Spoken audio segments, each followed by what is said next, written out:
always found it interesting that Next sampled Christmas Rappin' for Too Close.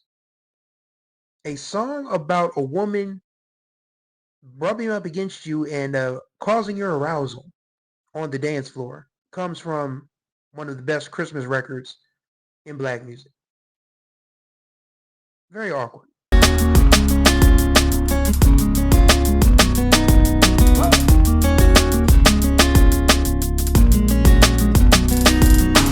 What's going on, everybody? You're right on time for another ride on the Groove Line with your host, Chris Stevens. Hopefully you all are doing well out there. And this is day number 4 of the 25 days of Christmas here on the Groove Line. As you can see, I'm going to try to hold this microphone, this little lavalier mic, until I can actually go get a new microphone because, yeah, this broke. $99, 18 months, barely, and it's broken. Thanks a lot, Yeti Blue. What a waste of money. And I don't even know if the warranty's still good. But anyway, so we're gonna try to get through this as best we can. But anyway, it is day 4 of the Black Music of the not the Black Music Month 30th, day 4 of the 25 Days of Christmas, and I want to talk about Christmas Rappin' by Kurtis Blow. This song came out just as hip hop was in its infant stages. It just been born in the fall of 1979. Well, winter 79-80, whatever you want to call it. And we talked about Larry Smith on this program. Larry Smith is probably the first rap super producer and one of the best producers of his era. When you think about people who helped change the sound of black music out of the disco age, into what would become electro, boogie, house, and all of that stuff, and hip hop, Larry Smith is one of the names you should know. And he produced Christmas Rappin' for Kurtis Blow. Now, Kurtis Blow was an MC who was one of the first ones signed to a major record label. He signed to Mercury in 1979, and Christmas Rappin' was his very first single. I mean, it's hard to become a new artist and have something pop right off the bat. You can't go wrong with a Christmas song, especially the way Kurtis Blow raps about it, because it starts off with the whole "'Twas the night before Christmas." "'Twas the night before Christmas." And all through the house, here comes Kurtis. Hold up. That's played out. Hit it.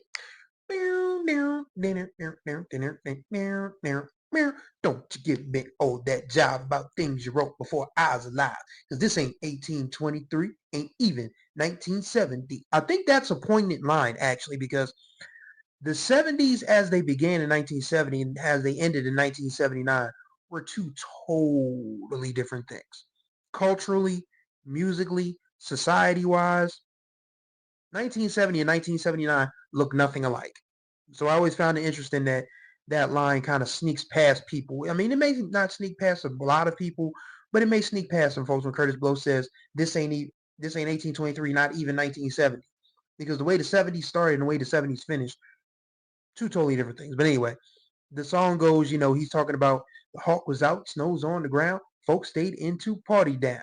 And he started, introducing, the instrumentalist. And the drummer played at a silent pace. And the taste of the bass was in my face. Boom, boom, boom, boom. Ba-dum, boom, boom, ba-dum. And the guitar player laid down the heavy layer of the funky, chunky rhythm of the disco beat. And the guy with the 88 started to participate, and I could sure appreciate the sound so sweet.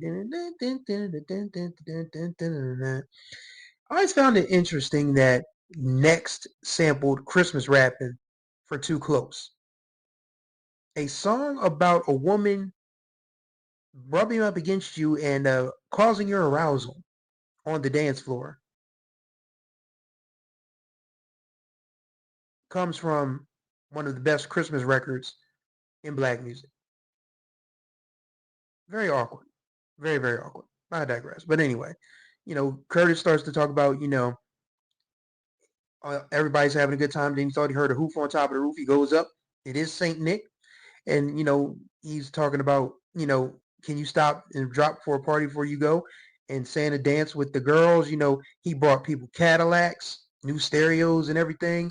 And Kurtis Blow says, money cannot buy a feeling that comes from not concealing how you feel about your friends. And this is how the story ends. Like, yeah, money can buy you all that good stuff, but it can't buy you just having a good time with your people on the Christmas holiday. And I think that's what it's all about. And so it's a great record, man. Like, if you want to really find out what the early era of hip hop was like. If you're new to it, if you're trying to figure out, if you figure, okay, Rapper's Delight, that's one of the ones. That's probably, it's the first major rap song to go mega. But you had other great songs out in those early days, and Kurtis Blow's Christmas Rappin' is absolutely one of those records that you need to check out. I mean, it's Christmas time. I mean, why wouldn't you want to be in a good, dancing spirit for the holiday season? And that's what Christmas Rappin' does for you. So let me know what you guys think. Do you have any memories of your own with Christmas Rappin'? What do you think of it? Where does it rank on your Christmas songs playlist? We'd love to know what you think. That's going to do it for this ride on the Groove Line. Greatly appreciate y'all as always. Contact information will be in the description below. Don't forget to subscribe and tap that notification bell so you get notified of all the new content that drops on this channel. And don't forget to like and comment on the videos. We do talk back in the comments. I do talk back in the comments. Not we. I'm only one person. I talk back in the comments. So let's chop it up. So thank you guys for riding with me on the Groove Line. And until the next time we ride, may you find the groove or may the groove find you.